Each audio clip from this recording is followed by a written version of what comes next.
Magandang hapon po. Ayan, dahil si Mommy Brown and White Bunny ay nakapahinga na ng 1 week na wala siyang anak. Ipapastad na po natin ulit siya para next month, hopefully, meron na ulit tayong bagong baby bunny. So, ayan po. Lagay lang ulit natin siya dito. Hop, yeah.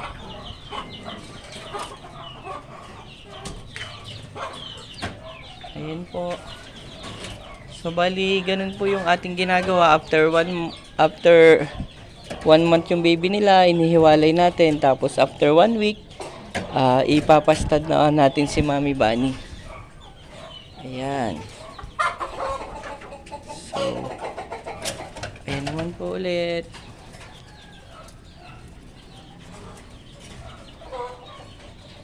Hindi pa makascore Mukhang nanghina na si Panda Bunny natin.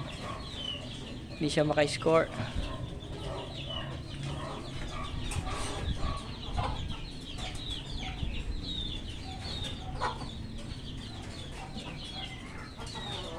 So hayaan lang muna po natin sila dyan dalawa hanggang maka-score si Panda Bunny.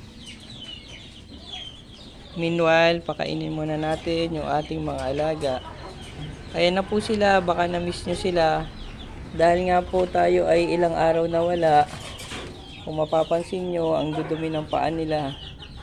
Kasi pag uwi ko po kahapon, punong-puno yung dumi dyan sa kulungan nila. Hinabol ko nga pong maglinis pa kahapon bago ako umalis papunta ng Laguna. So, meron po kaming get together kahapon. Hello po sa Team Winnie. Ayan, ang lalaki na rin po ng anak ni Mommy Brown. Ito po, ang cute po nitong isang anak ni Mommy White. Ayan, meron siyang itim sa ilong. Ito nga po yung pinakamarami ang anak at naalagaan niyang mabuti yung anak niya. 7 yung kanyang anak. Ayun, naka-score na si Panda Bunny. Ito po yung iwawalay natin mamaya. I-ready ko lang po yung kulungan nila. Ayan. Ito po more than 1 month na. Pero dahil nga po wala tayo ng 1 week, hindi natin na iwalay kaagad. So ayan po sila. 5 po yan. Iwawalay natin. Tapos dito naman po sa taas, anak ni Mommy Gray Bunny. Ayan. 6 na piraso. Ito may cute din dito yung kulay. Ito. Ang ganda ng kulay niya. Sobrang likot. Diba? May gray siya sa gitna. Tapos meron siyang gray sa mukha. Ang cute niya. So bukas iwawalay ko na rin to.